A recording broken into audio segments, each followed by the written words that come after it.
Hello and welcome to the Doctors Who Read Stuff. Tonight, or today, or whenever you're viewing this, we're covering Dune. So tonight we make our first visit to Caladan to visit Paul, the Reverend Mother, and Lady Jessica. We also make a stop at Giedi Prime and meet the Baron Harkonnen and Piter de Vries, and then we are back to Caladan. So kind of the first three major scenes of the book.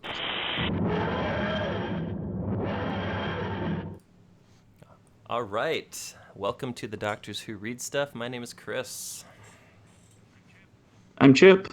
And I'm Brian. And as Chip told you in the intro, we are starting Dune. Now, we said last week that there was really no good way to call out where we were in this thing.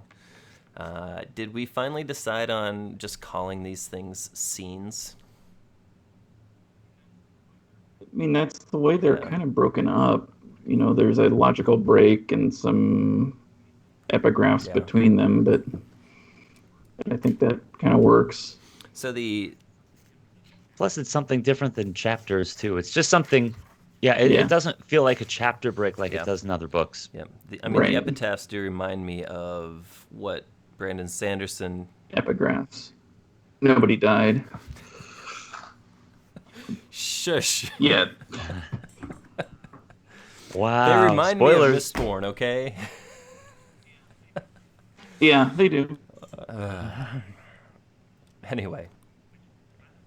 Which, by the way, if the viewers here have not had a chance to watch our video cast of Mistborn, I think they should check it out.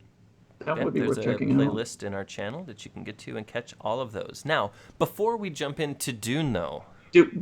But couldn't you say that Mistborn pays homage to Dune rather than Dune reminds you of Mistborn? Because, come on, one came out, 40 years, 50 years before Sanderson was writing books. Guys, I need to stop us for a brief second. Are you ready? Yeah. Okay. So, we mentioned at the end of the episode last week that we've kind of got a new look and feel. Everything's shiny. And I just wanted to take a minute to call out N. Imerman Design Company, which you can find him at nimerman.com or on Instagram at nimerman_design. So if you need some awesome design work, if you just want to talk to a cool dude, I mean, he's your guy. He's done logo work for us. He's done logo work on a couple other things that I've been involved in. And if you need graphic work done, I definitely recommend Nick. He comes up with some really sweet stuff. Pretty talented if he can make us look better. That's a good point. Yeah. Okay, let's talk about Dune.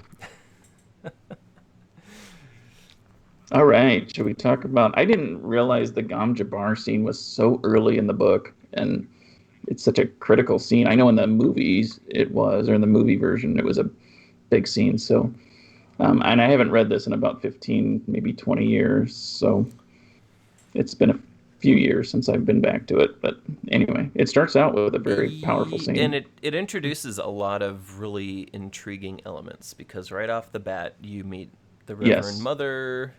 You understand that there's something special about Paul. That there's been a breeding program that they're trying to create, the Kwisatz Haderach. I mean, there's a lot dropped in this first 10 pages, 15 pages. But so the Gom Jabbar, I remember... Well, so it's been 5 or 6 years since I've read it, and when I got to this part, I'm like, oh,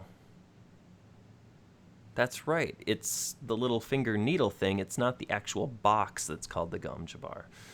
So, no, the box is just the box, isn't it? But for some reason, I had forgotten that. So, anyway, and it's interesting because it's a test to determine if somebody is human or, what did they say, animal? You know, Basically, if an animal is yeah. caught in a trap, it'll chew off a limb, and this is, you know, it Hmm. causes immense pain, but the person knows that the Gom Jabbar is at their neck, and if they pull their hand out, they're dead. And the pain is all stimulated in the mind, so nothing's happening Right. to him other than he's But he doesn't withstanding. know that. No, Man, that no, because was. the pain feels real. I kind of wondered if he was going to lose his hand in the first scene. I was like, Yeah. I Then I you don't could know. say Is he Luke turning in? Skywalker was Yeah, based on that's what I Paul. was thinking with the mechanical with So, hand. Brian, this having been the first time that Yes, you read this scene, kind of tell us. I yes. mean, you told us, you just said that you thought maybe he was going to lose his hand, but what was your impression of the build-up? Hmm. You know, the Reverend Mother looking in on him while he was quote unquote sleeping, and like Paul getting ready and having like the exchange with Jessica. What was kind of going through your head when you were going through this? Yeah, so I was kind of having a hard time figuring out what like where they were at. I almost wondered if they were at a convent. You know, they kept calling her like Mother Superior. You know, it really kind of felt, and in fact, at one point, I might even be talking about the third scene where they talk about the Orange Catholic Bible. You Hmm. know, like it definitely has some thematic elements of theology, and maybe even what's like a theocracy, you know, like if this entire society is governed by people of the cloth. Anyway, it seemed, You're onto something there. I mean, it I really know you kind of haven't feel, read it, so I don't want to spoil it, but there are a lot of elements that you're touching on that get expounded on as you move further into the book. but I almost wondered if there was some connection, some deep connection that we hadn't figured out yet that was between Paul and the woman. I almost didn't know if it was like grandmother-esque. Like there are definitely some relations there that we haven't uncovered or I haven't uncovered. But it definitely like starts. I like the fact that it just jumped in. It didn't spend a whole bunch of time doing character development. I mean, I like good character development, but I like to also like jump right into a story because no one likes to read 10 pages of John is a grocery store clerk. John goes to work 7 days a week. You know, I Yeah. don't need that. I just need some like this action just kind of is thrust right upon the reader, and I like that a lot. And it's not a heavy action. I mean, most of it's happening mentally in their heads, and there's some talk, so it's not like a big action sequence, but there's a lot happening. So I'm totally with you on that.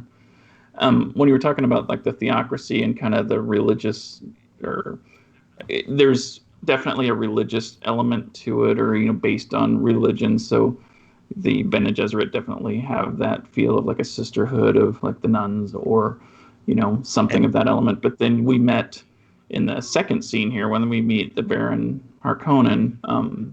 He's got his mentat, which is basically a human computer, which represents kind of the science side of things. So you have the science there, you have the Spacing Guild later. That's kind of, so there's a lot of science and religion that are kind of played against each other, and they're all kind of operating behind the scenes.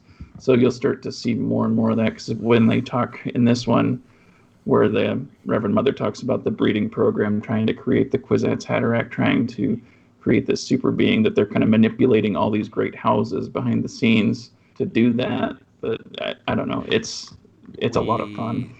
We one more thing. Oh, sorry.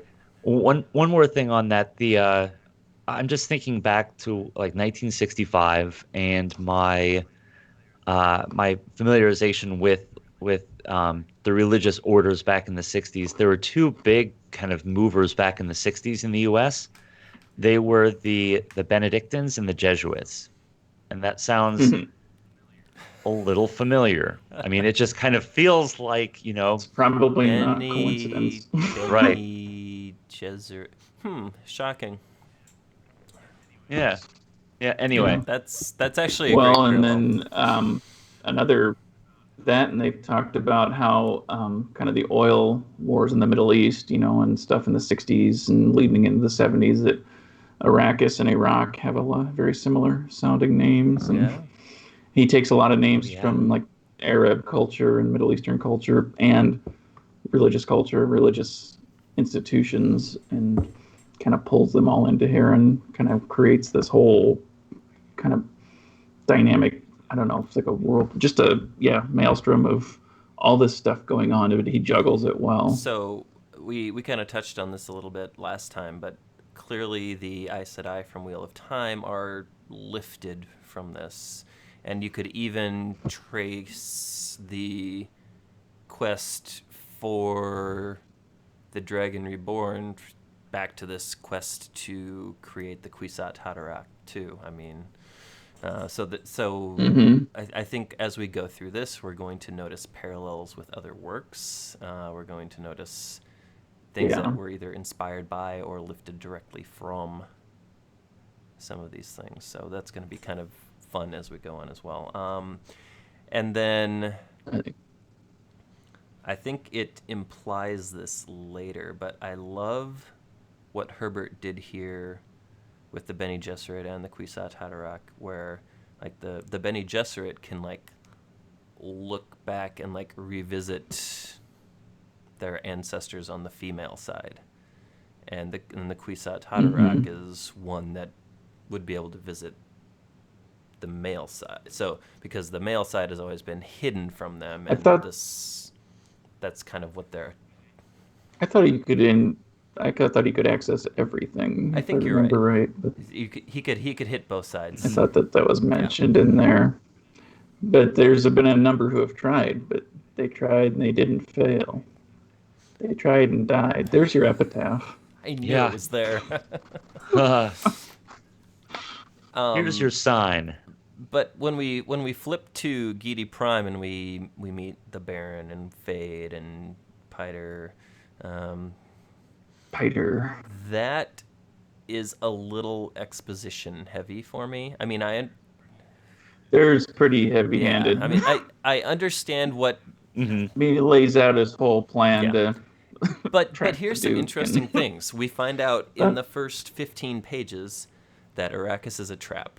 We find out that Dr. Yueh is the traitor. We find out all these things that could have been strung along and clued in along the journey, but we've got them right there.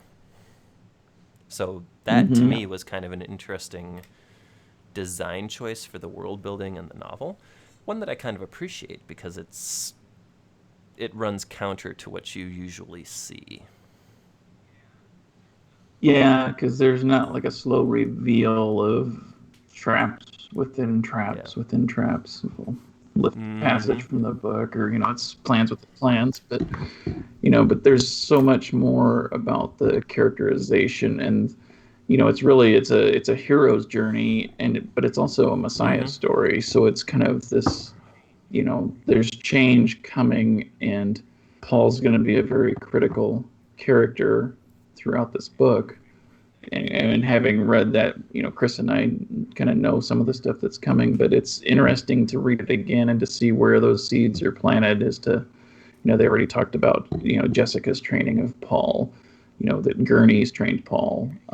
He's got training in kind of the Bene Gesserit way. He's got training, in the kind of, Gurney was the troubadour, musician, warrior. Then he's got Duncan Idaho, who's like the true soldier who's trained, he's got kind of all these different elements that are kind of leading him into this path where, something has to happen. And I think it's worth pointing out that Jessica has trained him in things she shouldn't necessarily be training him in, but the Reverend Mother was like, shouldn't do that, but probably for the best.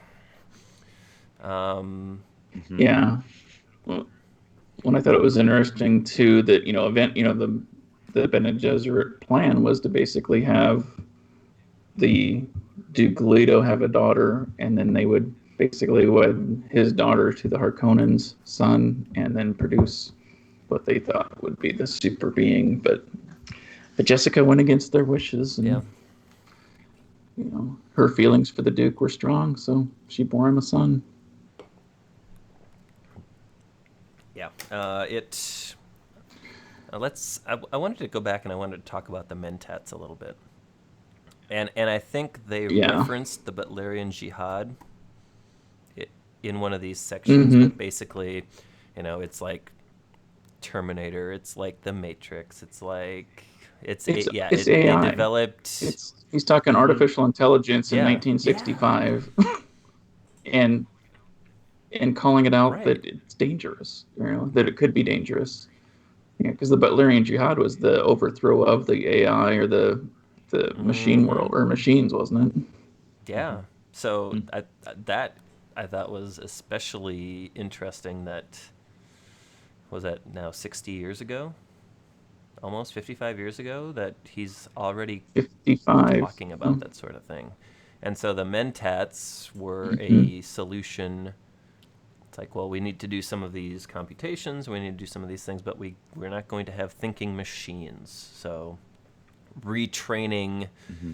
the human mind to do those things. And Piter, when Mm-hmm. he went into mentat mode, they said like his entire, it's like he put on a different set of clothes, like his entire demeanor changed. It's like he flipped a Yeah. switch and all of a Hmm. sudden he was Mm-hmm. a computer.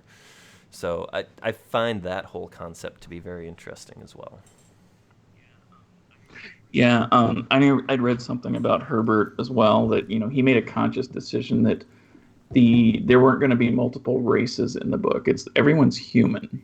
It's just they've been altered in different ways through, either chemicals or training or, some sort of a discipline. Hmm. So it touches on kind of using drugs to enhance things, and the spice that they're mining on Dune is very much akin to some sort of a drug that's helping them expand their minds and to control different things.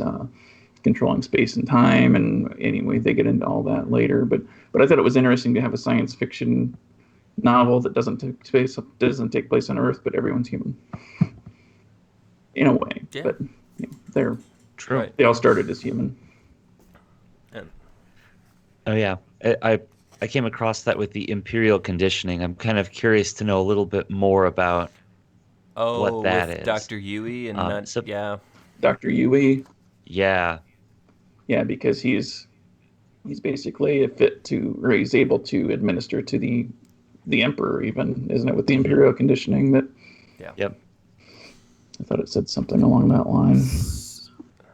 And then Um, aside from like, the mentats and like the logical computer side of things, you also have like more of the mystical elements. So you've got Paul, who's like dreaming of future events that actually happen. Like he mentions when he sees the Reverend Mother, he's like, I've dreamed of her.